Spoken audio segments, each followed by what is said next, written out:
That whole paycheck joke. People love to tell that joke. And I was a cashier at Whole Foods and people love to say that like I had never heard it before. Hi dancers, Jess here. Welcome back to the Whole Dancer YouTube channel.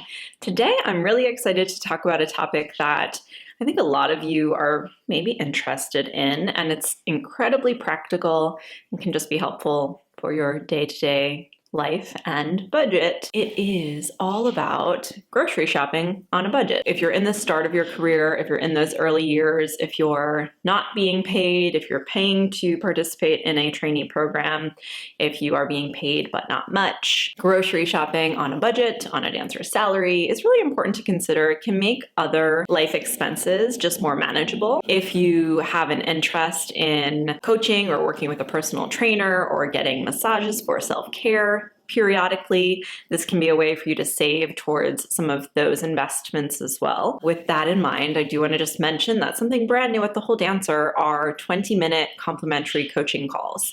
They can help you to get clear on your goals surrounding food, your body, and dance, and I can help you to create some action steps surrounding those goals. And like I said, it's completely free. I'll tell you about continued coaching if you're interested in, but otherwise it's just an opportunity for us to connect and for me to coach you towards a greater sense of balance in regards to food, your body, dance, and life. So I'll link to those down below. Getting into some of these budgeting tips.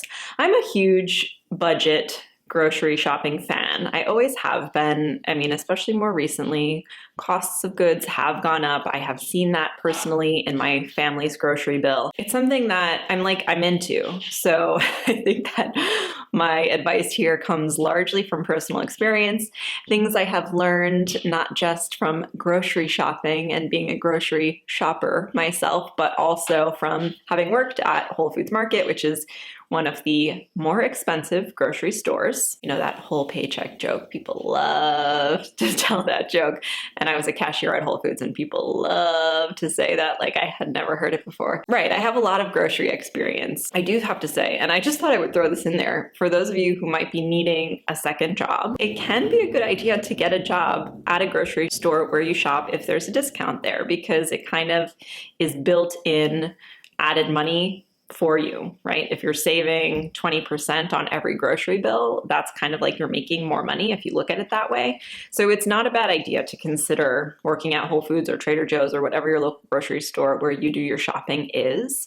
And a lot of times they'll have flexible hours. It's something that I did when I was still dancing. And so it's something to consider if you're looking for some extra ways to save on your groceries. So first thing that you want to make sure that you're doing is meal planning. If you go into a grocery store and you have no idea what you're going to be making that week and you're just kind of like searching around looking for inspiration, it's not going to be time efficient, and you're also going to likely buy things you don't need or don't use before they go bad.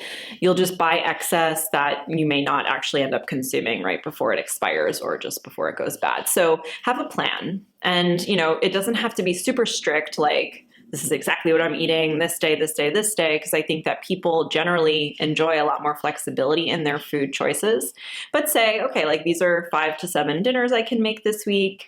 These are some lunch ideas, things I can buy for lunches. And then these are the breakfasts that I enjoy and want to have things in the house to make. If you don't have a nicely built up pantry stock of things that just don't go bad so quickly, I would also say to build up in that area. It's just going to help your weekly grocery bill to not be super high when you don't feel like you're buying pantry items all the time. So stocking your pantry is important, and that would be something too that I would say, like if you have a birthday or a holiday, asking for maybe a gift card to a grocery store for that purpose can be very productive. It's not like maybe the most fun way to spend your money, but it would be nice to have a good pantry stock. And then if you enjoy cooking or you want to learn how to cook, it's going to help you in that realm as well.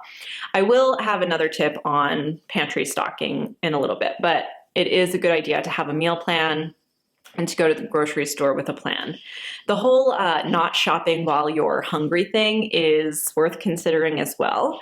just because you'll stay on track a little bit better if you're not being pulled in the direction of different snacks that you might be in the mood for right in that moment, but rather you're like satisfied on the food front, you're not hungry in the moment, and so you can just kind of stick to your list. I'm just going to give you an organizational tip for grocery shopping. After you make your initial list, that could be kind of all over the place because you're meal planning and you're writing down the ingredients that you need for different recipes and things like that. Then go back and organize your list so that you have, all the produce, all the dairy section stuff, all the shelf stable stuff, and it's just organized. It's going to save you time. And that way too, if in the next few trips to the grocery store you want to spend a little bit more time comparing prices, you'll save time with the way you've organized your list, and you won't feel like you're spending, hours at the grocery store figuring out what to buy. So here's a big tip for grocery shopping. And this is hard because I don't think we realize how much it actually gets into our brains, but you have to be willing to release brand loyalty and try new things. Now, I'll say if you try new things and you're like, wow, this is just not as good as the other one, then go back to it. Or if you have to buy something based on the ingredients and what works for your body, that's something to consider as well. But for things where you can be flexible, release the brand loyalty. And this is where we just naturally, we go through the grocery store and you pick up the things that you always buy. It's habit, right? This is so much in our food experience. You're just doing things based on your habits. So you will have to sort of make a plan or, set the intention to break those habits and say, okay, so now I'm buying ketchup. I don't have to buy the one I always buy. Let me see which one is least expensive.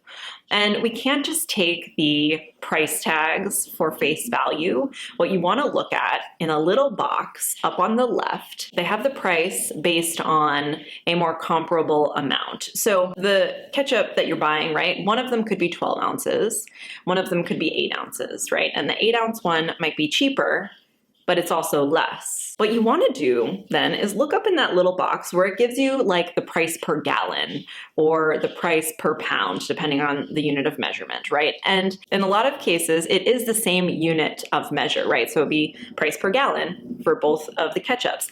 Sometimes it's not. And then if you really want to figure it out, you can go on your phone and figure out how much, comparatively the price is different.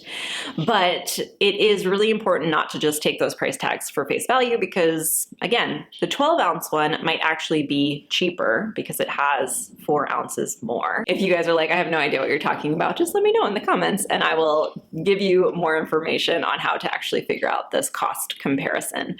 But compare prices and buy the one that is least expensive. For some things, it's going to be incredibly obvious, which brings me to my next tip, which is to consider the store brand. So when I shop at Whole Foods, I do buy a decent amount of stuff in their store brand because it does tend to be less expensive than, the other brands that they carry.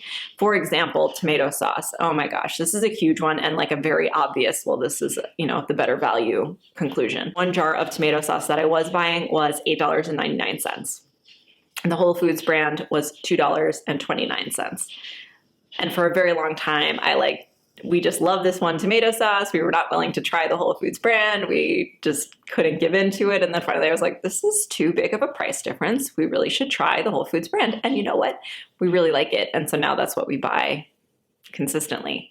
If the expensive one is on sale, sometimes we'll buy that just to have it as a backup because it is good and, marginally better, but not so much to justify the full price all the time. So like I said, some things will be super obvious and store brand is really worth considering just to see what difference in price might exist and you might enjoy the taste just as much or equally or more, who knows. You can compare ingredients to get an idea. One might be more expensive because it has arguably higher quality ingredients, which is something that I do talk to you all about at The Whole Dancer. It's important to consider the quality of the ingredients, how the ingredients work for your body, whether it is high in omega-6 inflammatory oils or whether it is utilizing anti-inflammatory ingredients and oils. These are things to consider when you're making these comparisons as well.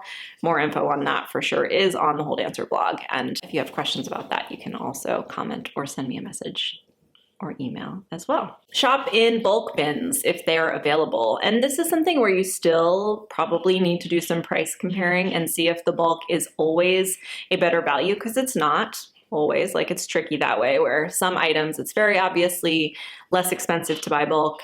other items, it's going to be less expensive to buy a bagged version of it.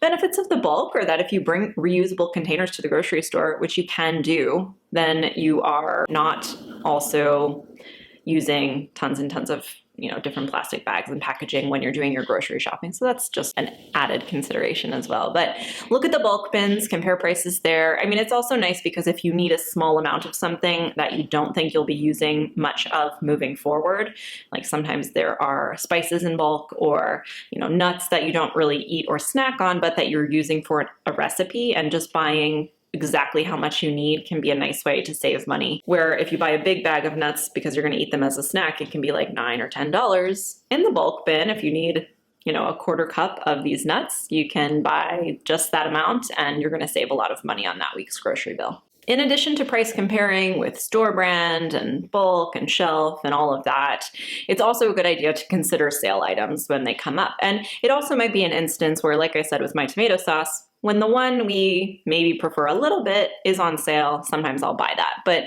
this is, again, even the sale on some of the items might not be less expensive than the regular price of others or the regular price of the store brand. So keep that in mind, but still consider the sale items when you notice them.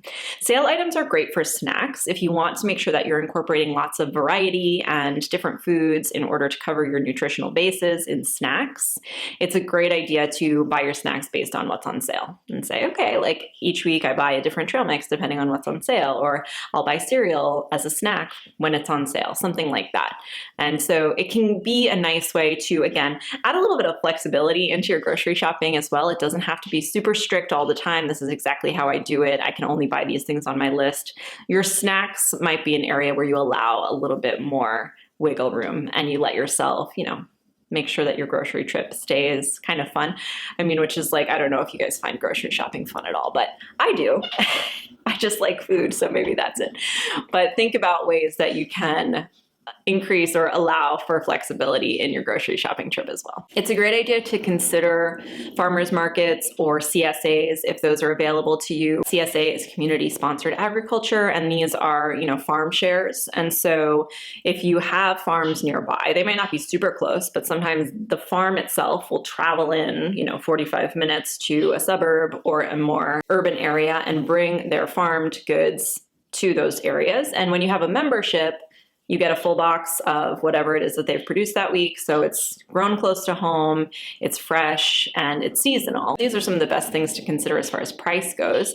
And these boxes are usually a really good value because you don't get to choose exactly what's in it. But I would say if you do join a CSA, be really smart about it. Look ahead. You can usually see what's going to be coming in your box for future weeks and plan recipes based on what you'll be getting in the box in future weeks so that things don't go to waste. Or plan to freeze them. Sometimes it's best to cook and then freeze, but it's a good idea to think about what you're going to do to utilize the different things that you might get in a CSA. Farmers markets are great if they're accessible to you. If it's something that you can get to, the prices are usually better. You're also supporting small farms. You are in a situation where you get to know your farmers, which I think is a really great way to connect to your food and just to know how they're produced. You can ask your farmers questions about what sort of growing practices they utilize. And the more you learn about that, the more I think interesting that can be for you. And the more you'll start to develop your values around those things. Shop in the frozen section. Look at vegetables that are frozen. That can be a really great way to save money. If you like to buy organic because you do prefer to avoid pesticides, even if it's not for your personal health, some people might avoid pesticides because of the impact that it can have on the environment and on animals and on other crops and things like that. So there are reasons outside of just your personal health where you might decide to avoid pesticides and buy organic, because there is sometimes this debate around organic versus conventional and is it really more healthy? And, one of the big conclusions there is if you feel like you can't afford organic, just buy conventional. You shouldn't be avoiding vegetables because they're conventional. But if it's a cost consideration, buy the conventional if you can't afford organic or you feel like it's too much of a price difference. The frozen is going to give you savings on the organic produce. Frozen organic broccoli is one that I always talk about because that's one that I really like in frozen form. I can't say that I like all vegetables frozen, like Brussels sprouts don't work for me, but I love frozen broccoli, and a huge bag of frozen organic broccoli is $3.99. Compare that with buying a head of organic broccoli, it's a very big price difference. You get a ton more broccoli for a much lower cost. And when these things are frozen, they are generally at their peak of freshness. They haven't traveled super far to be frozen. So you're getting a really good product for a much more cost-efficient price. Consider some frozen meals. Now, a lot of times we think that the frozen prepackaged stuff is more expensive. Some things that's true, other things not so much. Trader Joe's is really known for their frozen stuff. They have a ton of their own brand frozen foods, frozen meals, and a lot of them can be really cost effective. And that's something where it's a time consideration as well, right? And so if you have weeks or days that you know are going to be incredibly busy and you want to have some frozen food in your freezer as an option, buy some of those things so that you have it as backup. I would say just stay mindful of if you are turning to it more often because you're not doing meal prep or you're not leaving time to create meals for yourself or you're not prioritizing those things ahead of time, because you don't want to get into a situation where you're turning to the frozen food and then the fresh food that you've bought again is going bad and thus wasting money. Consider plant-based proteins. Animal proteins are generally more expensive, especially if you're buying higher quality, farm-raised, pasture-raised, things like that. So look at tempeh, look at tofu, and consider those options for some days of the week. That's something to think about when you're making your meal plan. If you have meat involved every single day, that is going to lead to, in most cases, a more expensive grocery bill. So just consider where plant protein can be incorporated and how you'll utilize that for yourself, how you might work it in. And finally, consider buying some of your shelf-stable items and your pantry items online. There are a lot of different outlets for these kinds of food options, and it is usually cost-effective to look into some of those options. I use Thrive Market personally, and I'll link to that below here as well. But that one, they have their own brand. They do have a yearly membership fee, but it's not a ton, and the value is really great. They also run a ton of sales. So like I get notifications from them all the time for like 30% off my whole bill or 25% off. And it's just a good way to, sprinkle in those pantry items or to even like do your full pantry stocking through an outlet that's a bit less expensive. So dancers, I hope that this helped. I hope that you'll consider some of these ways to save on your grocery bill. If you put them into practice, if you try them out, or if you have any questions, reach out to me and let me know how it goes. I would love to hear what your savings are like. I personally think it's pretty great, and you can save on your grocery bill and see a difference from one week to the next. And when I really started to focus on these things and I started to actually pay attention and do some intentional switching and shopping sales and, buying frozen at different places and getting some of my pantry items on Thrive, it really did help my personal grocery bill. And I'm shopping for a family of 3. So, we had a little bit more expensive than what I wanted it to be. And I remember even when I was shopping just for myself, there would be times when I was like, oh my gosh, why am I spending so much on groceries?